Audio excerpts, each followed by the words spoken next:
জয় জগন্নাথ। নমস্কার বন্ধুরা, টিআরওয়াই চ্যানেলে আপনাদের সবাইকে স্বাগত জানাই। কেমন আছেন আপনারা? আশা করি জয় জগন্নাথের কৃপায় আপনারা সবাই খুব ভালো আছেন। আজকে আবারও নতুন একটি ভিডিও নিয়ে চলে এসেছি।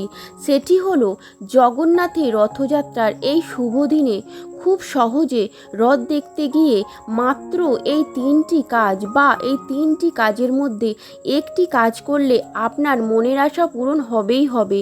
তবে আমার এই ভিডিওতে যাবার আগে বলি, আমার চ্যানেলে আপনি যদি নতুন হয়ে থাকেন একটি সাবস্ক্রাইব করে পাশে থাকা নোটিফিকেশনের ঘন্টাটি বাজিয়ে অল করে দেবেন আমার নতুন নতুন ভিডিও আপডেট পাওয়ার জন্য। আর একটি লাইক করে শেয়ার করে দেবেন অন্যদের জানাতে।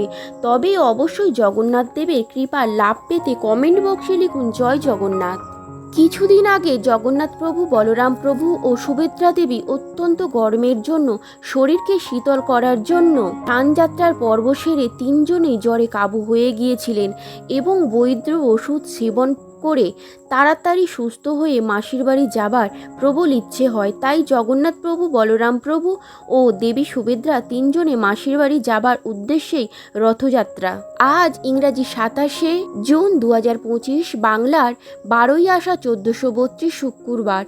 আজ জগন্নাথ প্রভু, বলরাম প্রভু ও সুভদ্রা দেবী মাসির বাড়ি যাবে রথে চড়ে। তাই এই রথে করে মাসির বাড়ি যাওয়াকে কেন্দ্র করে রথযাত্রা উৎসব।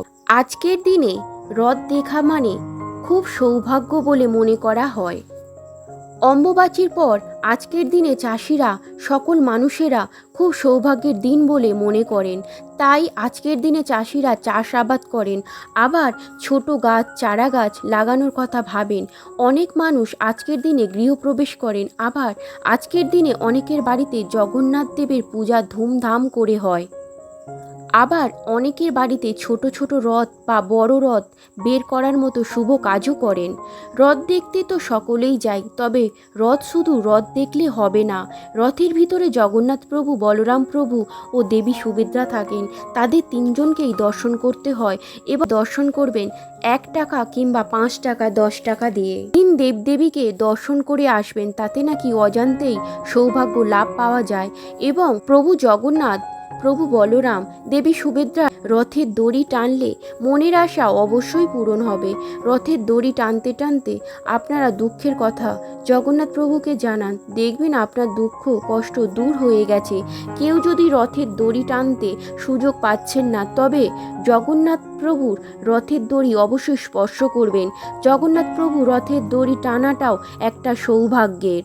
কে জানে জগন্নাথ প্রভু আপনার ভাগ্যের চাকা ভালো করে দিতে পারেন। তবে রথ অনেকেই দেখতে যাবার সুযোগ হয়ে ওঠে না নানা রকম কাজের জন্য। তবে কিন্তু বাড়ির সামনে ছোট ছোট কচিকাচারা ছোট ছোট রথ নিয়ে বাড়ির সামনে রাস্তা দিয়ে যাবে। সেই ছোট রথ দর্শন করা বা সেই ছোট রথের দড়ি টানাটাও একই কাজ হবে। তবে অবশ্যই রথ দেখতে এসে জগন্নাথ প্রভু, বলরাম প্রভু ও দেবী সুভদ্রাকে দর্শন অবশ্যই করবেন। 1 টাকা বা 5 টাকা বা 10 টাকা দিয়ে দর্শন করবেন, আপনার সৌভাগ্য ফিরে আসবেই।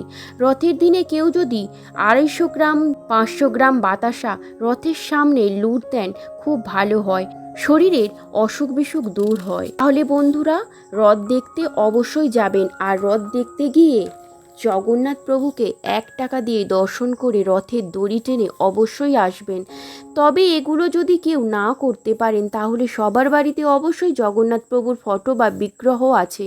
ধূপ দীপ জ্বালিয়ে বাতাসা ভোগ দিয়ে তুলসী পাতা প্রভু জগন্নাথ দেবের চরণে দিয়ে জয় জগন্নাথ ধ্বনি দেবেন। আজকে আমার ভিডিওটা এই পর্যন্ত। ভালো লাগলে অবশ্যই শেয়ার করে দেবেন এবং কমেন্ট বক্সে লিখুন জয় জগন্নাথ। আমার ভিডিওটা শেষ পর্যন্ত পাশে থাকার জন্য অনেক ধন্যবাদ। জয় জগন্নাথ।